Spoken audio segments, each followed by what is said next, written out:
Vamos a seguir hablando del terreno. Cuando preparé la conferencia no sabía que iba a tener un expositor que iba a hablar del mismo tema. Entonces, sigamos hablando de los vinos, sigamos hablando del terreno. Desde el punto de vista de la ortopedia, es muy importante saber cuál es el terreno del paciente. Eso me va a permitir tener una terapéutica adecuada y orientada hacia él.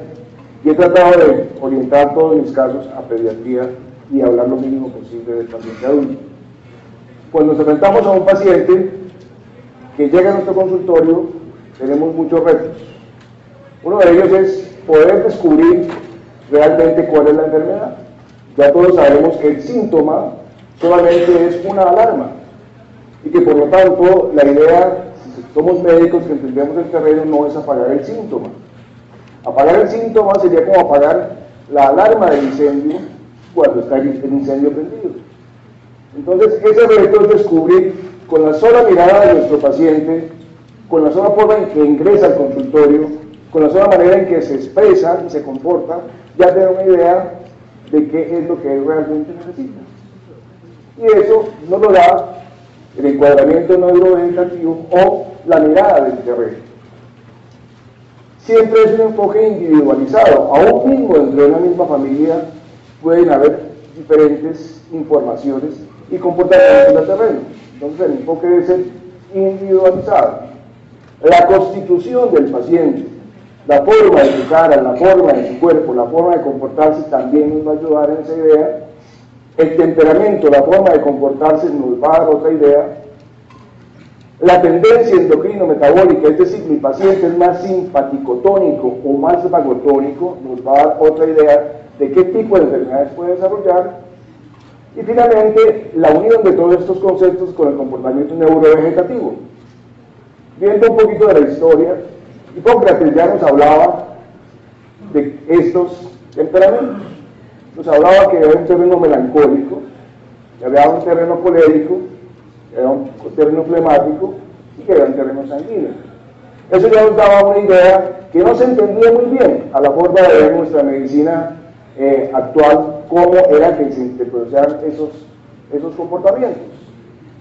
Más adelante, otros estudios fueron mostrando cuál era el origen de la Tierra cuando empezó a hacer la predominancia del desarrollo geológico de la Tierra. ¿Qué era lo que predominaba? Predominaba la silicia, eso daba un tipo de comportamiento especial. Más adelante, la célula necesitó un proceso energético que permitiera mayor desarrollo y crecimiento celular. Eso se lo dio la incorporación del fósforo en forma de ATP para que la célula tuviera otro tipo de comportamiento y se estuviera rendida. Eso nos da otro tipo de comportamiento.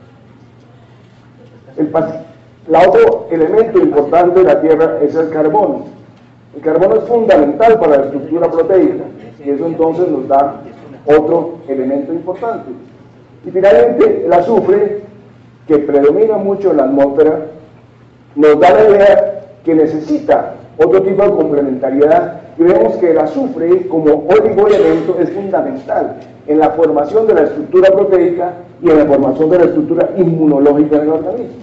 Entonces se crea nuevamente otro tipo de denominación para lo mismo que ya hablaba Hipócrates. Hablamos del paciente fluórico, del fosfórico, del carbónico y del sulfúrico. Y cada uno de ellos tiene una predominancia desde el punto de vista hormonal y desde el punto de vista de comportamiento. Los dos de arriba tienen mayor comportamiento simpático-tónico y los dos de abajo tienen un lentecimiento metabólico, entonces son más vagotónicos, tienen más tendencia a acumular. Los estudios del profesor Ivo Bianchi en Italia han profundizado mucho en este tema. Este es un cuadro que puede ver donde él trata de resumir todos los conceptos que se han venido presentando y que trataremos de desglosar paso a paso, y nos vamos a dar cuenta que aquí mismo en nuestra sala, a nuestro lado, tenemos compañeros que tienen uno u otro biotipo. Esos biotipos, ¿a qué van? A que dan la complementariedad. En la medida que hay complementariedad en los grupos, hay buen desarrollo psicosocial. Entonces, cada uno de estos cuadritos que nos vamos a detener, pero se los muestro como resumen, es lo que vamos a intentar descifrar en las siguientes diapositivas. Entonces decíamos que los dos de arriba son pacientes que tienen tendencia al adelgazamiento.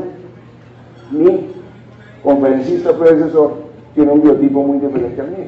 Yo soy sulfúrico, él es más del otro grupo, probablemente más ciclístico fluórico o más fosfórico, dependiendo de la vanidad.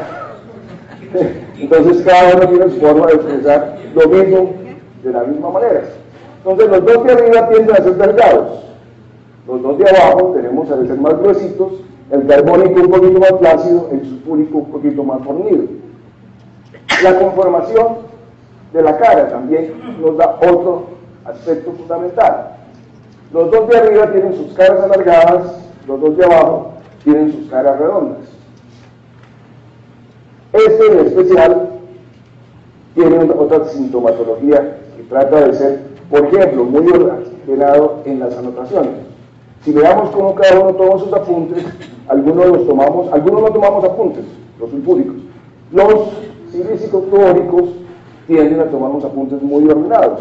Los fosfóricos nunca toman apuntes, pero siempre les va bien. Los fosfóricos también tienden a ser los músicos, porque tienen unas manos y unos dedos alargados para tocar piano, para tocar cualquier instrumento, se les facilita. En cambio, los dos de abajo, de carita redondas, tienen manos y dedos cortos y gruesos, lo que los hace que tengan menos capacidad. No es que no lo puedan hacer, sino se les dificulta mucho más por su biotipología.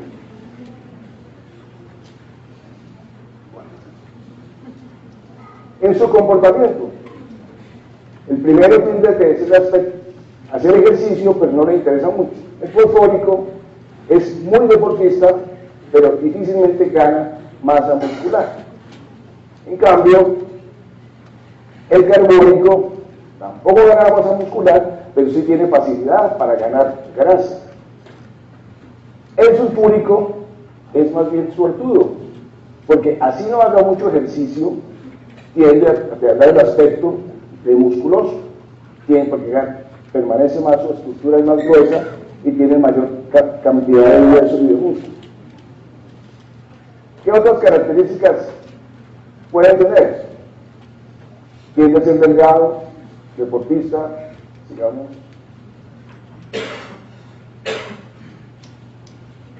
En su comportamiento, el silícico fluórico es una persona que tiene fragilidad, llora fácilmente, es inseguro, necesita de un amigo que lo esté apoyando todo el tiempo, necesita de la voz de la mamá que la esté apoyando todo el tiempo. El fosfórico, como su nombre lo dice, es más chispita, anda prendido todo el tiempo, hay que más bien frenarlo, quédese quieto. El niño entra al consultorio y empieza a preguntar, doctor, ¿y esto por qué lo tiene? ¿Y esto por qué es? Y se va subiendo a la silla y la mamá anda detrás de él cogiéndolo. Ese es el niño que anda prendido todo el tiempo. El carbónico va lento, ¿qué afán? Toma la suave, como dicen los costeños. Toma la suave que también llegamos. El sulfúrico es explosivo, ordenado, quiere que todo se haga, pero para allá. Entonces está empujando todo el tiempo el grupo. Muchas veces es el que estresa al grupo.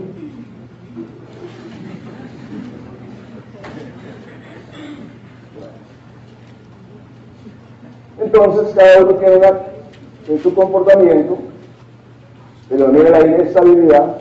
El fosfórico es muy buen estudiante, le va muy bien, pero es inconstante. Ese que llega a 5 minutos o media hora antes de la clase y dice, oiga loco, préstame los apuntes, le dice a este. Lee a las carreras, presenta el examen y saca mejor nota que el que le prestó los apuntes. Se le facilita todo, vuela. El gordito va y le gusta comer mucho, tiende a intoxicarse porque se acumula mucho, y el sulfúrico, como les decía hace un momento, se está apurando todo el tiempo y haciendo. El sulfúrico puede ser un buen líder, pero choca mucho con los grupos, porque los grupos son un poquito lentos y él quiere que salga todo rápido. Entonces él vota la idea, el grupo la rechaza, luego viene el fosfórico tardecito y dice, ¿qué están haciendo? Proponen lo mismo que propuso el sulfúrico, pero como hay una idea que dijo el fosfórico. El fosfórico es el bonito, el que todos quieren, y la niña bonita entonces acepta la idea del fosfórico y del sulfúrico. Entonces, desde el punto de vista pediátrico, cada uno tiene una forma diferente y un estímulo diferente. El niño lo ético necesita ser apoyado. Por su inseguridad, dice, vaya, salga, vaya, muestre, hable. En cambio, no, el fosfórico, como les decía hace un momento, es que nos toca andar amarrado y ya las mamás les ponen el lacito como al perrito para que no se despierta. El carbónico, por su misma lentitud, necesita ser estimulado, y el sulfúrico, por su acelere, necesita tener a alguien que le esté diciendo tranquilo, toma la suave, toma la suave. Pero lo importante no es saber solamente qué es lo que es el niño, sino empezar a ver desde la infancia, desde sus primeros días de nacido, que no hay una claridad exactamente en qué cuadrante está ese niño. Y el niño normalmente cuando nace tiene algunas deformidades, por decirlo así, que realmente son adaptaciones a su nuevo estado de vida extrauterino. El niño cuando nace tiene una tendencia a tener deformidad en lleno vario en sus piernas, que no nos dice nada. En la medida que va creciendo, ese lleno vario permanece aproximadamente hasta los 2 años de vida como un desarrollo normal en su proceso de crecimiento. Y ese varo va a ir corrigiendo en la medida que el niño va cogiendo seguridad y que va volviendo un poco menos elásticos sus ligamentos y sus músculos. Lo medimos midiendo la distancia intercondilal. De esa manera vamos sabiendo si el niño está mejorando o está empeorando. Porque no todo el lleno vario es normal. Normalmente hasta los 2 años es normal. Pero también tiene algunas enfermedades que no podemos descuidar por decir que el lleno vario es normal. Pero si tomamos la radiografía o hacemos el seguimiento del paciente y vamos tomando la distancia intercondilal, nos va a dar una buena aproximación. Entonces no solamente mirar el niño de frente, sino también mirarlo por detrás. Hacia los 2 años se cambia el panorama.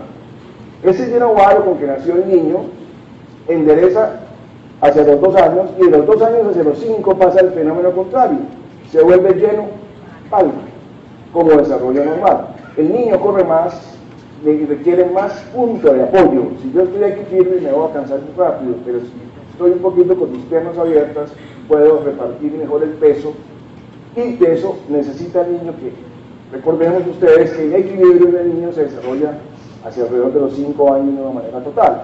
Antes el niño es muy inestable, y por eso necesita su deformidad en valgo en sus piernas. ¿Cómo lo medimos? Entonces ya no medimos a nivel de los cóndicos femorales, sino a nivel de los mareolos ilianos. Y vamos sabiendo si ese lleno valgo está aumentando o está disminuyendo. Es diferente medir esta deformidad de lleno valgo con el niño acostado que con el niño de pie. Con el niño acostado normalmente nos da una distancia menor, con el niño de pie nos da una distancia mayor. ¿Por qué?